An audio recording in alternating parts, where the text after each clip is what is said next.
Good morning my dear students. कैसे हो आप लोग सब? बढ़िया हो?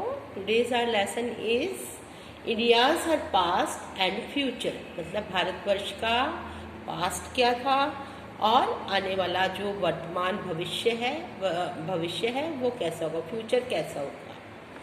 जो हमारे ये जो स्पीच है ये जवाहरलाल नेहरू जो हमारे इंडिया के फर्स्ट प्राइम मिनिस्टर थे उनके द्वारा जब दी गई, तो उसमें कुछ उन्होंने इतिहास के बारे में, भारतीय इतिहास के बारे में अपने विचार व्यक्त किए थे। उन्होंने अपने मतलब इसके भारतवर्ष के फ्यूचर के बारे में उन्होंने कुछ बातें कही थी जो इस तरीके से। In this speech Nehru express his view on Indian history.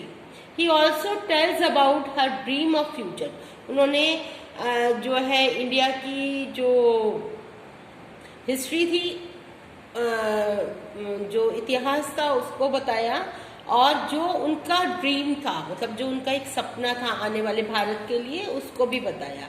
India lost her ideas of freshness and youthful vigour. मतलब क्या हुआ कि जो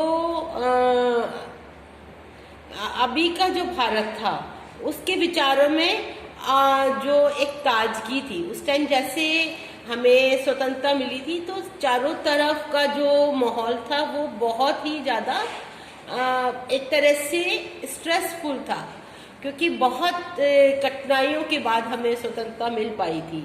तो उन्होंने कहा कि भारत अपने विचारों की ताजगी और युवावस्था की शक्ति को खो बैठा है, मतलब कम हो गई है उनकी। The society was divided into caste and become a slave too. जो सोसाइटी थी, जो हमारा समाज था, भारतवर्ष का समाज था, वो जातियों में बढ़ गया था और क्या था, रीति रिवाजों का एक तरह से दास बन गया था। सब लोग, हिंदू मुस्लिम का झगड़ा हो रहा था, कोई अपने प्रांत का झगड़ा कर रहा था कि ये पाकिस्तान है, ये हिंदुस्तान है, हम लाहौर के हैं, हम पाकिस्तानी हैं, हम मतलब इस तरीके से जो समाज के अंदर बातें चल रही थी सारी। फिर उसके बाद India today is facing the past and the future. अभी क्या था कि भारत आज जो है अतीत और भविष्य का सामना कर रहा है। मतलब उन्होंने कहा कि इस समय भारत जो है वो, उसमें कुछ चीज़ें पुरानी भी हैं हमारे पास और हमारी कुछ सोच नई भी है, आगे आने वाली भी, हमारी जो भविष्य के लिए जो हमारे सपने हैं या जो हम कुछ करना चाहते हैं वो भी हमारे ड्रीम्स हैं। फिर उसके बाद है कि both pulling her in opposite direction. दोनों चीज़ें अपनी अपनी अलग अलग डायरेक्शन में खींच रही है। जो पास्ट है वो लोगों को पीछे ले जा रहा है, वो कहते हैं नहीं हम तो भाई पाकिस्तानी हैं या हम हिंदुस्तानी हैं, जात पात का होना, ये हिंदू है, ये मुस्लिम है, ये पंजाबी है, ये बनिया है, इस तरीके से ना जात पात का बहुत बोलबाला था। और अब जो नया हमें सोचना था, हमें आगे बढ़ना था, उन दोनों की डायरेक्शन बिल्कुल क्या थी, डिफरेंट थी। गांधी जी अडॉप्टेड ए गोल्डन पाथ। उन्होंने कहा कि जो है गांधी जी ने एक बहुत अच्छा मार्ग अपनाया। उन्होंने ये कहा कि हमें अहिंसा का ध्यान रखना है, हमें कोई किसी तरह की हिंसा नहीं करनी, सबका सम्मान करना है, सबको एक समान ही हमें लेकर के चलना है। और क्या है, he respect tradition at the same time work for a radical change. उन्होंने क्या किया था, परंपराओं का सम्मान किया और जो क्रांतिकारी परिवर्तन लाने का उन्होंने प्रयास किया। मतलब जो इंडिया के अंदर एक तरह से क्रांतिकारी परिवर्तन लाने का प्रयास किया। He upheld the principles of truth and peaceful means. मतलब क्या किया उन्होंने कि उन्होंने सत्य और शांतिपूर्ण साधनों के सिद्धांतों को अपनाए रखा। मतलब उन्होंने ये कहा कि हमें अहिंसा के मार्ग पर चलना है, हमें झूठ का साथ नहीं देना है, हमें मेहनत करना है, हमें संगठित होना है, हमें सबको मिलकर के अपने देश को आगे लेकर के आना है। ठीक है। दस tried to build a new India and old foundation। उन्होंने ये चाहा उस समय कि चाहे हमारी फाउंडेशन पुरानी परंपराओं पर है, लेकिन अब हम अपनी भारतवर्ष को एक नया रूप देंगे, हम इसमें एक क्रांतिकारी परिवर्तन लाएंगे, इसे हम सर्वशक्तिशाली देश बनाएंगे। Nehru is a man of science and technology and is very thoughtful. जो नेहरू जी थे वो क्या थे, वो एक तरह से वैज्ञानिक और तकनीकी का निर्माण करने वाले व्यक्ति थे। मतलब उनके अंदर ये इच्छा थी कि मैं अपने भारतवर्ष को बहुत ऊंचे से ऊंचे स्थान पर लेकर जाऊं। वो टेक्नोलॉजी में, साइंस में वो हमें मतलब भारत को एक नया स्थान देना चाहते थे।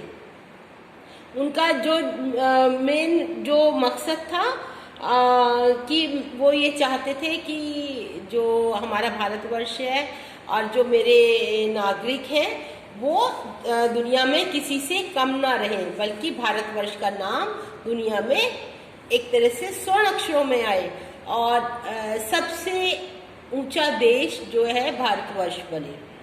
फिर उसके बाद क्या हुआ, जो है Nehru ji is both pleased and disappoint with modern India. Nehru ji को कई बार उसमें निराशा भी मिली और कहीं कहीं उनको एक प्रयास से खुशी भी मिली। Indians are now marching ahead with the determination. अब क्या था, भारतीय अब निश्चय के साथ आगे बढ़ रहे थे। नेहरू आशा तथा कामना करते हैं। उन्होंने कहा, Nehru hopes and wishes that the country become self sufficient. Nehru ji ने कहा कि वो मतलब एक आशा लेकर आए, एक उन्होंने कामना की कि उनका जो देश, हमारा जो देश भारतवर्ष है वो आत्मनिर्भर हो जाए, उन्हें किसी के ऊपर डिपेंड होने की ज़रूरत ना पड़े।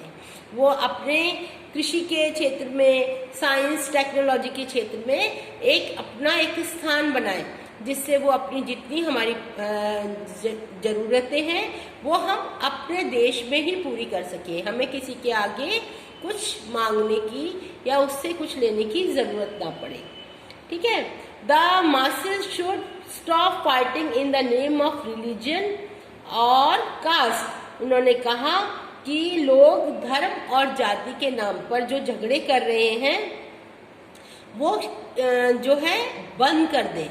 ये हमारे लिए आगे बढ़ने के लिए अच्छा नहीं है। ठीक है। और फिर उसके बाद उन्होंने कहा कि लैंग्वेज, ये a classless and casteless society should be stabilised here. उन्होंने कहा कि भारतवर्ष में एक वर्गहीन और जाति विहीन समाज का स्थापना हो जाए। मतलब ऐसा कोई ना हो कि कोई हिंदू मुस्लिम का झगड़ा हो, कोई ऊंची जात और छोटी जात का झगड़ा हो, कोई वर्ग को लेके झगड़ा हो, कोई प्रांत को लेके झगड़ा हो। इस तरह का कोई भी हमारे देश में आगे झगड़ा ना हो और हम सब मिलजुल कर अपनी अर्थव्यवस्था को मजबूत करें और अपने देश को आत्मनिर्भर बनाएं। ये छोटी सी उनका लेसन है और इसको मैंने आपको बहुत अच्छे से समझा दिया। उसके बाद मैं डिफ़िकल्ट वर्ड्स आपके पास भेजूंगी, उसके अंदर जो है कॉम्प्लेक्स और जैसे रैशनेसनेस, उसके बाद है रैशनेसनेस का मतलब हो गया आपका जल्दबाजी। फिर क्या है, विग्रस, फुल ऑफ पावर यानी कि शक्तिशाली। अर्ज मतलब होता है हमारी इच्छा शक्ति। टॉलरेंट का मतलब क्या है, सहनशीलता, बर्दाश्त की एक हद। विजन मतलब उद्देश्य या विचार। और इसके बाद आपका आ गया मास मतलब बहुत बड़ा समूह, लार्ज बहुत ज़्यादा विशाल समूह। इस तरीके से मैं ये आपके पास ये जो है वर्ड मीनिंग का difficult words and there meaning अभी आपके पास सेंड करूँगी।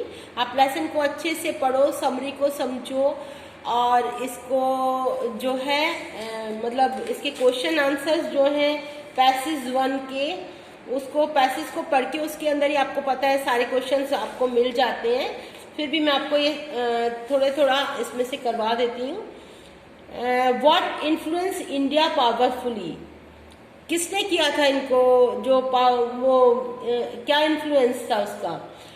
Islam's and Muslims attacks influence, मतलब क्या होता है, हिंदू मुस्लिम का जो झगड़ा हुआ था, मुस्लिम्स ने जो है क्या किया था, हमारे देश पर बहुत ज़्यादा अटैक किया था। इस इन्फ्लुएंस के कारण जो था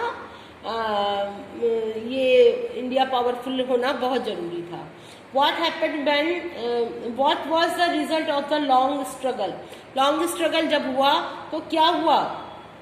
The result of the long struggle was that India became independent from foreign rule.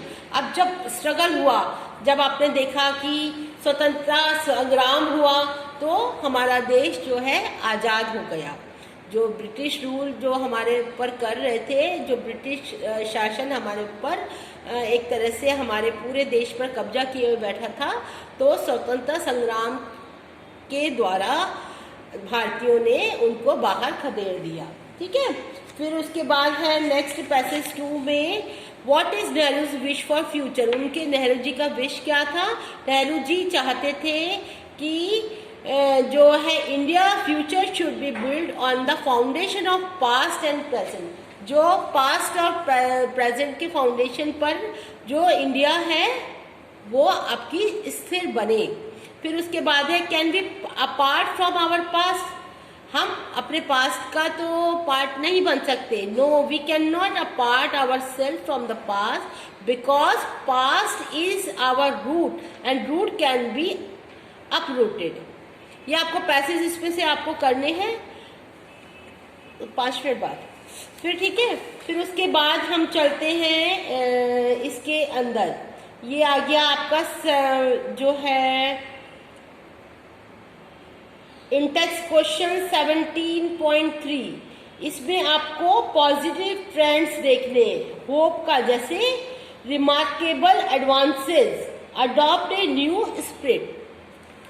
ये आपको छोटे छोटे से फिल इन द ब्लैंक्स हैं और साथ में आपके ऑपोजिट एंड एंटोनिमस हैं इसमें, जैसे इम्प्रूवमेंट का है डिटेरिएशन, फ्रेश का स्टेल, वीकनेस का strength, timidly rashness, spiritual material, forward backward, near far. ये सब मैंने पहले भी करवाए हैं आपको। Future past, cabin free.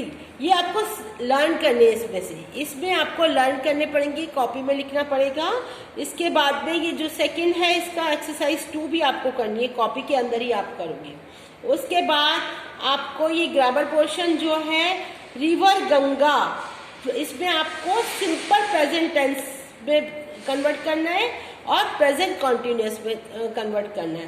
तो river Ganga dash into the bay of Bengal, flows, गिरती है। फिर इसका please turn the tap of water is flowing down the drain, मतलब आपको इसका मतलब कृपया नल बंद कर दें क्योंकि पानी जो है वो बह रहा है। तो इसमें आ जाएगा इज फ्लोइंग। फिर the train is never late, it always leaves on time, जाती है ऑन टाइम, मतलब ट्रेन हमेशा सही वक्त पर जाती है। There has been an accident, the train is running, train is running. Can you drive, I, क्या आएगा इसमें? I am learning, my father is teaching me, मैं सीख रहा हूँ और पापा मुझे लर्न करा रहे हैं। तो ये आपका गया सिंपल प्रेजेंट टेंस और कॉन्टिन्यूस टेंस में आपको चेंज करना है इसको। ये आप सब अपनी कॉपी में करके रखो। बाकी लेसन मैंने आपको सारा समझा दिया है, कोई मुश्किल लेसन नहीं है, ये सिंपल सा लेसन है। फिल इन द ब्लैंक्स और इसके जो आपके ऑपोजिट और ग्रामर पोर्शन है ये आप इसको कंप्लीट करो।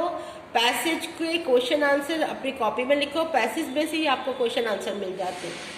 और इसके बाद है what is Nehru's vision in India in the future. Future में नेहरू जी क्या चाहते थे? Nehru envision India's future as raising the standard of living of our people, मतलब वो अपने भारतीयों का जो रहन सहन का जो स्तर है उसको बढ़ाना चाहते थे। The system no classification should be there in India, he hopes every human being should be given the opportunity to develop its potential। अब क्या है कि वो ये चाहते थे प्रत्येक व्यक्ति, प्रत्येक नागरिक जो एक बहुत ही मतलब अपना अच्छा जीवन जिए, एक क्वालिटी ऑफ लाइफ जो है हर भारतीय को मिलनी चाहिए। He wants that human beings should adopt the change, but they should not forget their past। वो कहते थे कि जो भारतीय हैं वो नई चीज़ों को अडॉप्ट तो करें, लेकिन हमारे जो फाउंडेशन है, जो हमारा पास्ट है, उसको भी हमको कभी भी भूलना नहीं चाहिए। Nehru wants both continuity and change। He gives the importance to the past। वो जो है नेहरू जी हमारे जो भूतकाल को या पास्ट को भी बहुत ही इम्पोर्टेंस देते थे, क्योंकि वो जानते थे कि हमने जो स्वतंत्रता प्राप्त की है वो बहुत मुश्किल से इंडिपेंडेंट मिला है हमें। हमने बहुत कष्ट पाए, भारतीयों ने बहुत कष्ट पाए, लोग तब जा कर के जो इंडिया को फ्रीडम मिली थी। फिर उसके बाद he praise to Gandhi ji peace and truth. वो अहिंसा और सत्य को गांधी जी के उसको प्रेज करते हैं। That will bring revolutionary change to uplift their human beings. जिससे कि जो हमारे जो नागरिक हैं या हमारे जो भारतीय हैं उनमें एक नई आशा जगी है और वो एक इस लायक हुए हैं कि वो अपने आप को अपग्रेड करके आगे बढ़ाएं और इंडिया को बहुत ऊंचे स्तर पर लेकर जाएं। ये मैंने आपको लेसन पूरा अच्छे से समझाया है। आप इसको एक बार, दो बार, तीन बार अच्छे से सुनो, वीडियो को समझो, उसके बाद लेसन को रीड करो। रीड करने के बाद आपने एक्सरसाइज करनी है। कोई भी प्रॉब्लम आपको आती है, कुछ भी परेशानी लगती है, आप मुझे कॉल करो या मुझसे आप बात करो या मुझसे क्वेश्चन पूछ सकते हो, आप मिल सकते हो। स्कूल में मैं अवेलेबल हूँ। Okay, have a good day, bye.